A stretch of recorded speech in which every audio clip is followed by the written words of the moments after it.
I've always loved Halloween in our neighborhood. It's one of those quiet suburban streets where everyone knows each other, and every year the houses transform as if by magic. Pumpkins glow in windows, ghosts and skeletons hang from porches, and the air carries the faint scent of caramel apples and cinnamon. Kids swarm the sidewalks with eager buckets, their laughter mixing with the rustling of dry leaves underfoot. For years, Halloween was just this harmless, happy tradition, an annual celebration of candy and costumes and spooky stories shared by the fireflies flickering in the night. But this year, something felt off. When October rolled around, that familiar excitement didn't settle in quite right. The festive decorations were up, sure, but the energy was different, heavier, like the air itself was holding its breath. It started with little things, a sudden chill in the evenings that didn't match the season, shadows that seemed thicker and darker than they should be, and a silence that pressed in at times when the neighborhood should have been alive with the usual buzz of kids running door to door. I tried to brush it off as just my imagination, but the feeling grew stronger with every passing day.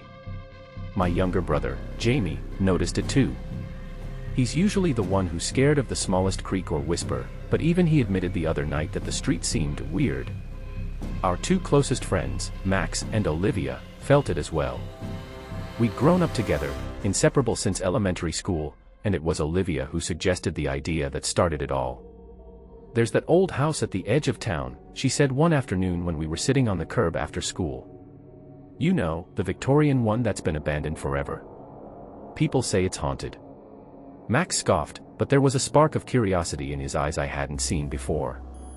Jamie's face scrunched in that way he does when he's nervous but trying to be brave. I was intrigued too. What better way to shake off this creeping unease than to explore the one place in town that everyone treats like a ghost story? The house was a relic from another century, standing on the outskirts of our sleepy town like a forgotten monument. Its paint peeled in long strips, windows boarded unevenly, and the wrought iron gate sagged on rusty hinges. Even in daylight, it looked like something out of a nightmare.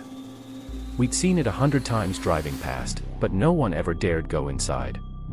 Rumors swirled about who'd lived there. Some said it had belonged to a reclusive family who disappeared without a trace, others whispered about strange rituals and unexplained noises. That evening, just as the sun dipped below the horizon, we decided to go. Olivia insisted we bring flashlights, but none of us wanted to admit how much we were hoping the house would be empty and silent. The walk there was tense, the wind picked up, rattling dry branches and sending leaves swirling like restless spirits chasing us down the cracked sidewalk. Shadows lengthened and twisted, flickering unnaturally as dusk fell, and the streetlights flickered on in hesitant bursts. When we reached the house, a hush fell over us. The front yard was overgrown with weeds and thorny bushes that clawed at our ankles as we stepped forward. The house itself rose like a dark monolith, the sharp peaks of its roof piercing the fading light. I noticed for the first time the strange symbols carved into the wooden doorframe, twisted spirals and jagged lines that looked ancient and deliberately placed. My skin prickled, a cold shiver running down my back. Jamie tugged my sleeve, wide-eyed, but no one said a word. We pushed the gate open with a groan, the sound echoing unnervingly in the stillness.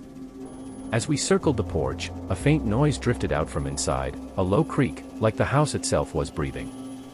Max shined his flashlight through one of the cracked windows, revealing peeling wallpaper and dusty furniture coated in cobwebs. It felt like stepping into a forgotten time capsule, except everything had an oppressive weight, like the shadows weren't just the absence of light but something alive. Olivia stepped forward first, reaching for the door. The moment her hand brushed the rough wood, a sudden, sharp noise cut through the air, something like a skittering sound from the attic above. We all froze. Jamie's breath came out in a shaky whisper, "Did you hear that?" I nodded, swallowing hard. We had come this far, though, and I wasn't about to back down. Olivia gave a nervous laugh but didn't pull her hand away. With a deep breath, she pushed the door open just a crack. It creaked on its hinges, revealing an interior swallowed in darkness. We stepped inside together, the floorboards creaking beneath our feet. The air smelled musty and stale, like the house had been sealed off for decades. Our flashlights cut thin beams through the gloom, illuminating faded wallpaper, cracked mirrors, and the jagged edges of broken furniture. The house felt alive in a way that was deeply unsettling, like it was watching us, waiting. Then, without warning, the door slammed shut behind us with a thunderous bang that made us all jump. The sudden darkness swallowed the hallway outside, and the only light was the shaky glow from our flashlights. I reached back instinctively, trying the handle, but it wouldn't budge. We were trapped. Panic flickered in Jamie's eyes, and Max muttered a curse under his breath. Olivia took a shaky breath and whispered, "Okay, we just stay calm. There's got to be another way out." But as I looked around at the peeling wallpaper and ancient portraits staring down from cracked frames, I knew this was the beginning of something far more than just a simple exploration. The house wasn't just abandoned, it was alive with secrets, and somehow, it had marked us. I couldn't shake the feeling that whatever was inside was waiting for us to uncover it, and that once we did, there would be no turning back. The moment the door slammed shut behind us, an unsettling stillness settled in the air, thick and suffocating. Our flashlights flickered as if struggling against some unseen force, casting long, wavering shadows across the peeling wallpaper and broken furniture. Every creak and groan of the house seemed amplified, echoing through the empty halls with an ominous intensity. I felt my heart hammering against my ribs, and I wasn't the only one. Jamie clutched my arm tightly, his youthful bravado evaporating into palpable fear. We took cautious steps deeper into the house, the floorboards moaning beneath our weight. The temperature dropped suddenly, an icy chill that wrapped around us like a shroud. We all noticed it, the way our breaths puffed out in quick, visible bursts despite the season. Olivia shivered, pulling her jacket tighter around her, while Max scanned every corner with wide eyes, his usual smirk replaced by tense concentration. It wasn't long before the first strange thing happened. As we moved through the dim hallway, the lights in the house began to flicker, once, twice, until the bulbs overhead gave up their fight and plunged the room into near darkness.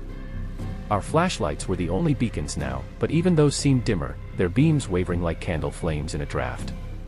Then, faint whispers crept through the silence, not quite audible but close enough to send a jolt through my spine. They seemed to come from the walls themselves, distant voices murmuring in a language I couldn't understand, just beyond the edge of hearing. "Did you guys hear that?" Jamie whispered, voice trembling. Olivia nodded, every muscle in her body taut. "It's like the house is talking." We pressed on, compelled more by fear than courage, drawn toward the heart of the house where the shadows seemed thickest. That's when Max suddenly stopped and pointed, his flashlight beam landing on a doorway at the end of the hall. "Wait, where's Jamie?" I turned sharply. Jamie was gone. Panic surged through me as I scanned the room, flashlight darting wildly.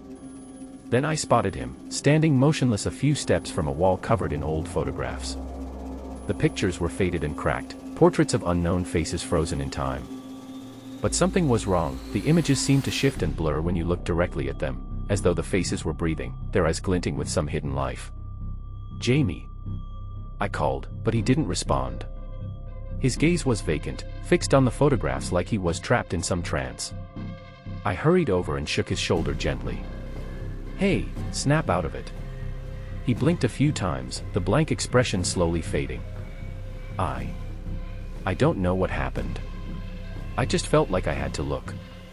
The weight of the house pressed down on us heavier now, a suffocating presence that made every breath feel like a struggle. Then, as if summoned by our unease, a voice called out, clear and chilling, echoing through the hall in a whisper that made my blood run cold. "Emily." My name, spoken in a breathy tone that seemed to come from nowhere and everywhere all at once. I froze, heart pounding so loudly I was sure everyone could hear it. "Who's there?" I demanded, voice shaking. No answer, just the slow creak of floorboards somewhere deeper in the house. Olivia gripped my arm.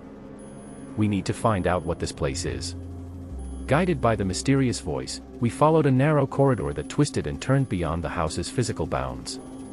The walls seemed to close in and stretch at the same time, the familiar architecture warping into something impossible. Shadows danced just beyond our flashlight beams, darting and flickering like living things. Then we found it, a heavy wooden door, slightly ajar, revealing a stairway descending into darkness.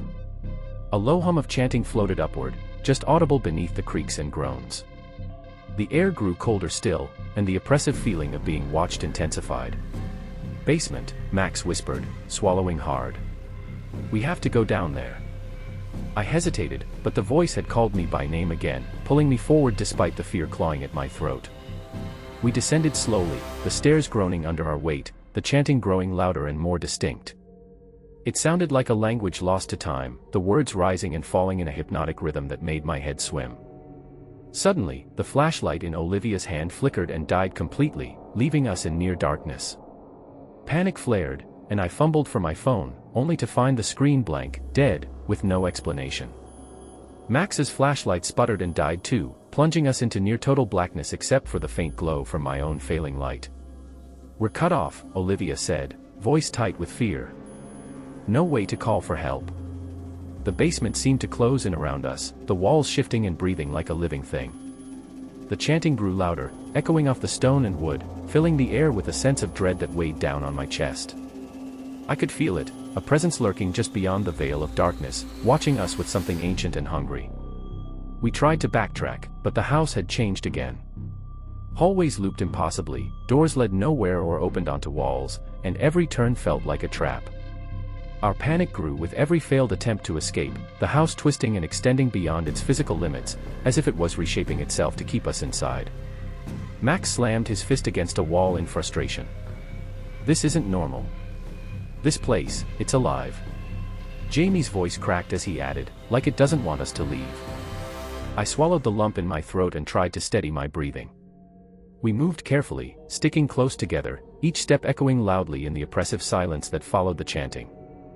The cold spots shifted around us, appearing and disappearing, as if something unseen was stalking us, closing the distance with every heartbeat. Then, from the darkness, a faint glow appeared, a candle flickering in the distance, casting eerie shadows on the damp stone walls. It was a small beacon in the overwhelming blackness, both a promise and a warning. "Maybe that's where we're supposed to go," Olivia said, her voice barely above a whisper. We edged toward the light, every nerve on edge, the unsettling feeling that we were being drawn deeper into the house's secrets growing stronger by the second. The whispers turned into murmurs, the cold spots into icy fingers that brushed against our skin, and the house itself seemed to pulse with a dark energy that chilled us to our core. Trapped, isolated, and running out of time, we knew one thing for certain: this night was far from over, and whatever waited ahead was far worse than we could have ever imagined. The flickering candlelight revealed a narrow stairway descending deeper into the earth, its worn steps slick with moisture and age. We hesitated for a heartbeat, the oppressive silence broken only by the fading whispers and our own ragged breaths. Something compelled us forward, a mixture of dread and curiosity pulling us into the unknown. At the foot of the stairs, we found ourselves in a small chamber, dimly illuminated by dozens of candles arranged in a rough circle around the room. Strange artifacts were scattered across a low wooden table, ancient-looking bones, twisted metal talismans, and faded parchments covered in cryptic symbols. The air was thick with the scent of burning wax and something far more unsettling, an acrid, metallic tang that made my stomach churn.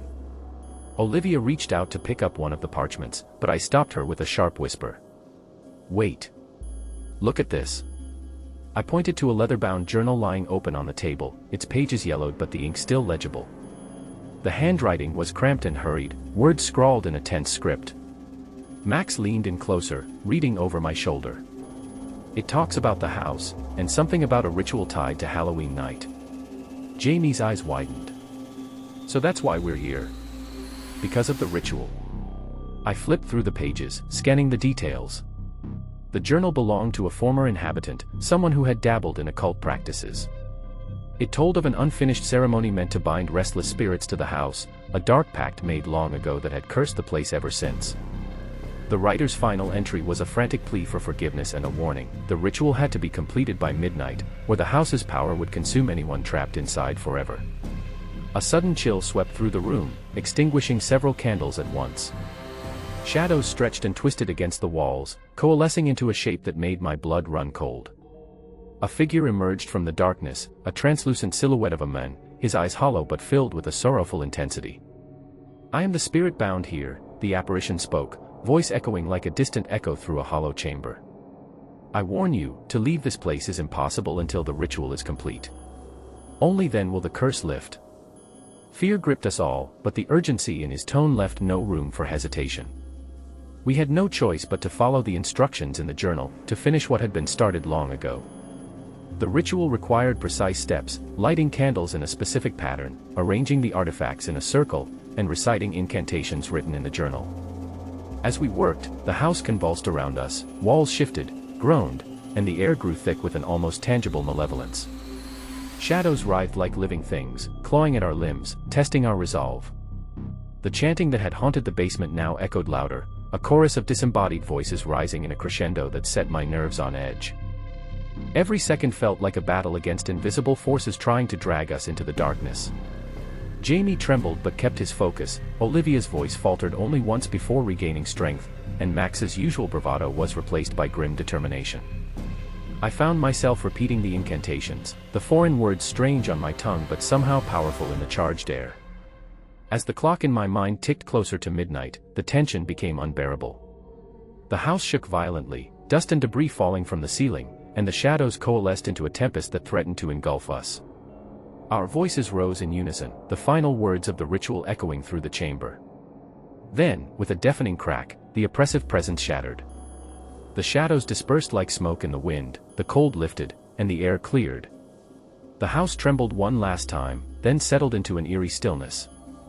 The front door, which had been sealed shut since our arrival, swung open with a slow creak, revealing the cold night air beyond. We stepped outside, breathless, shaken to our core but free. As we looked back at the house, now silent and dark, I couldn't shake the feeling that the boundary between the living and the supernatural was thinner than I'd ever believed, especially on Halloween night. And though we had escaped, I knew the secrets of that house, and the shadows that lurked within, would haunt me for a long time to come.